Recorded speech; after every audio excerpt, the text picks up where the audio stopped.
You wake up, you check your phone. 17 notifications, 3 AI-generated newsletters, a summary of everything that happened while you were asleep, a personalized news feed, 4 new tools you absolutely need to try, 2 think pieces about whether AI is going to end civilization, one about whether it already has. And it's 7:14 a.m. By the time you get to work, you've already consumed more information than a medieval scholar encountered in a month. And somehow, you feel completely empty.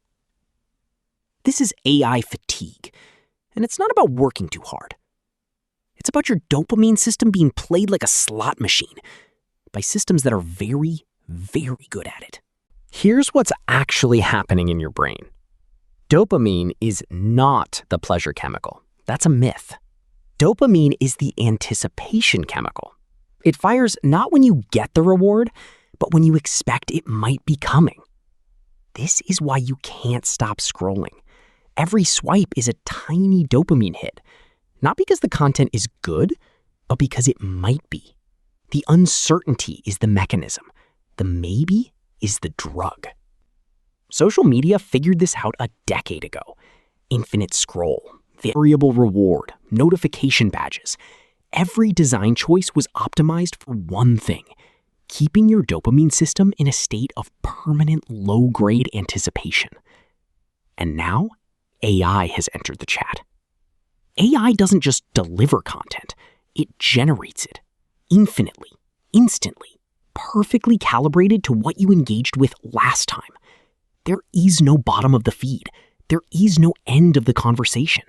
There is always one more thing. Your brain was built for a world where information was scarce, where finding something new was genuinely exciting because it was rare. It was not built for this. Here's the thing nobody tells you about the algorithms. They're not trying to make you happy. They're not trying to inform you. They're not trying to make your life better. They are trying to maximize engagement.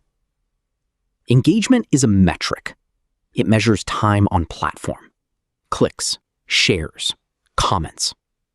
It does not measure whether you felt good afterward. It does not measure whether you learned something. It does not measure whether you came back tomorrow feeling more alive.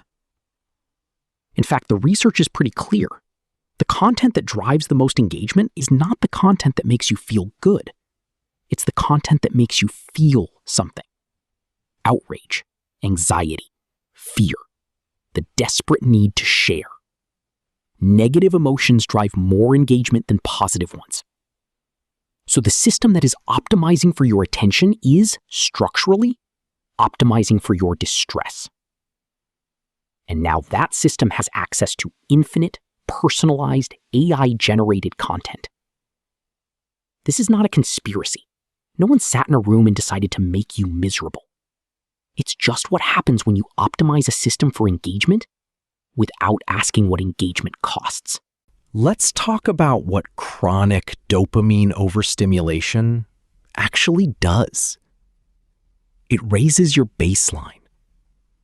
When your brain is constantly flooded with small dopamine hits, ordinary things stop feeling rewarding. A walk outside, a conversation, a book, a meal without your phone.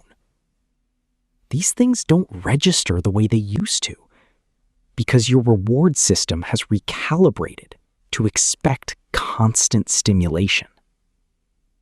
This is not a metaphor. This is measurable neurological change. It also destroys your ability to tolerate boredom.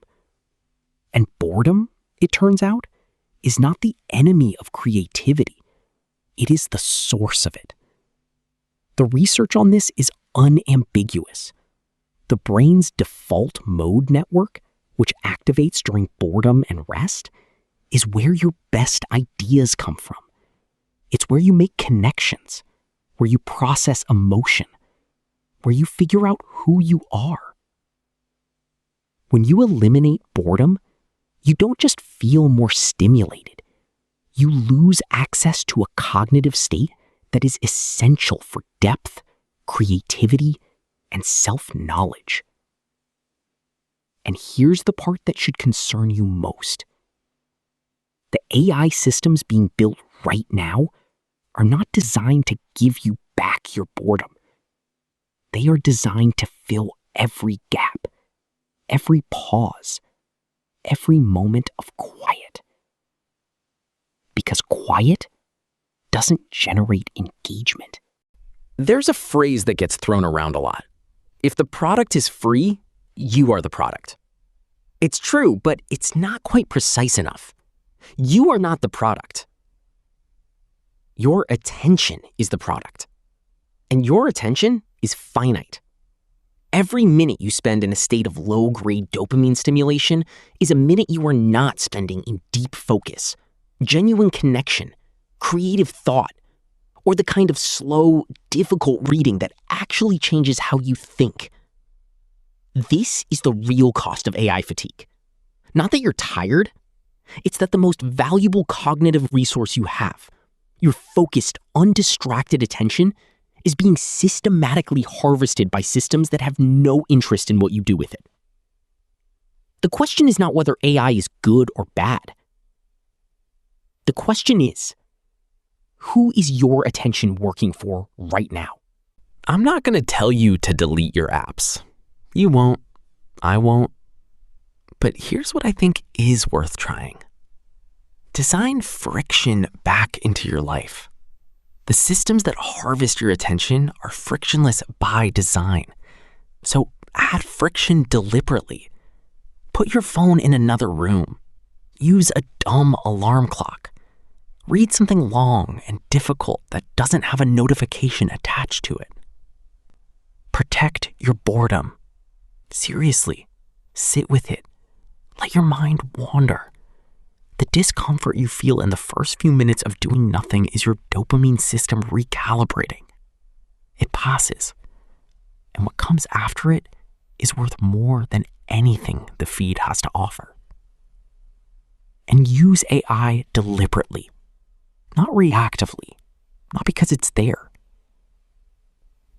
Ask yourself before you open it, what am I actually trying to do right now? Is this tool serving that goal, or is it filling a gap that would be better left empty? The machine is not your enemy. The optimization is. And the optimization only has power over you if you don't know it's there. Now you do.